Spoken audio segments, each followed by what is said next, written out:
Chapter 4. Breaking the Curse. After hours of an exhausting march through the brackish waters, the party of 5 stood at the entrance of a hidden temple.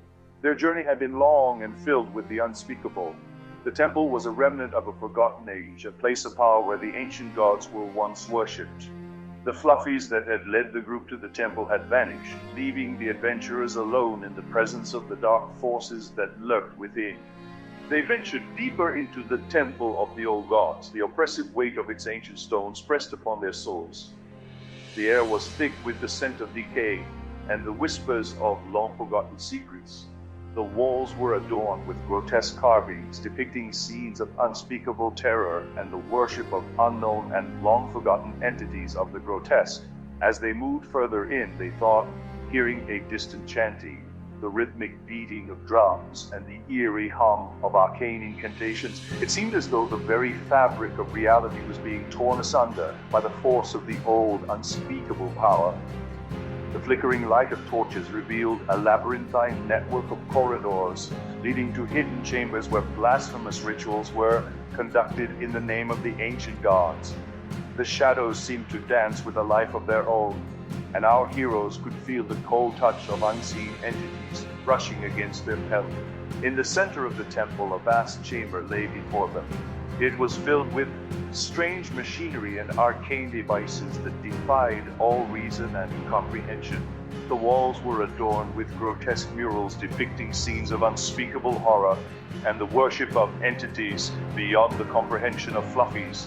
In the middle of the room, the adventurers beholded their chained-up friend Cornelius and the artifact they had sought for so long. But their triumph was short-lived.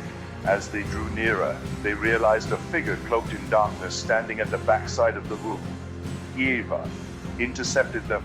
A voice echoed in their minds, promising knowledge beyond mortal understanding, power beyond mortal reckoning, revealing the truth about Cornelius's curse. The voice beckoned them forward, and as they all approached, the friends were deeply under mind control by this dark magic. But just as it was already almost too late, Noselime heard her first silent voice in her head that slowly grew louder. It was the voice of her old professor, FLUFFWORLDS, from the Flufftown Council of Magic, demanding her to wake up. The evil force was strong, not making it easy for her, but finally, Noselime got aware again, knowing that to give in to the temptation of the old gods was to invite eternal damnation, to surrender her very soul to the horrors that lay beyond the veil of reality. And so, with a heart heavy with fear, she took courage and casted a mighty fireball right at Eva, causing a loud bang. But it wasn't enough to totally wake up the others out of their trance. Just seconds later, a new protagonist stepped out of the shadows, and the sound of several throwing knives cut through the air, hitting Eva's wings, disturbing her concentration and causing her to lose the rest of control over our heroes. Another 2 knives striped Sir Hector's armor, glancing off and clattering to the ground, not able to stop him walking towards the artifact. Hector's sword was already swooping down on the artifact, making it burst into 1,000 pieces while his mind was slowly realizing what's happening. It was too late. "You fools!" Eva laughed out loud. "You have no idea what you have unleashed. Cornelius's curse was put upon him by the old gods themselves. Lazarus was just their toy to fulfill their wills. As you broke the curse, you unleashed a force upon the world that will bring about its damnation." Then Eva vanished into dust, leaving the reunited team of heroes back in the darkness of the temple.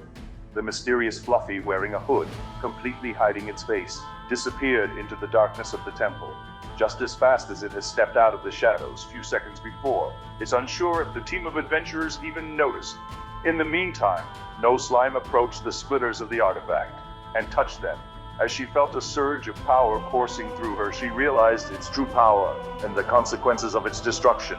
The curse was broken, but the cost was greater than, well, nobody yet knows. The temple started to crumble, forcing our friends to hurry, freeing Cornelius and getting the hell out of it. Just in time, they managed to leave the old god's sanctuary right before the building collapsed, leaving no more than a gigantic pile of stones. Cornelius was saved, but the adventurers were forever changed by the forces they had unleashed. The world was forever altered. As the old gods awakened from their slumber, and the horrors that once were confined to the temple now roamed the cryptoverse again, the 6 adventurers, battered and scarred, looked out into the darkening world, their minds filled with the knowledge of the ancient horrors that lay beyond the veil. They knew that they could never forget the horrors they had faced, and that they would forever be marked by the forces they had unleashed upon the world. The shadows of Nefarious would haunt them for the rest of their lives, and their minds would be haunted by the terrors they had encountered within the swamps, in the temple of the old gods where they had broken the curse.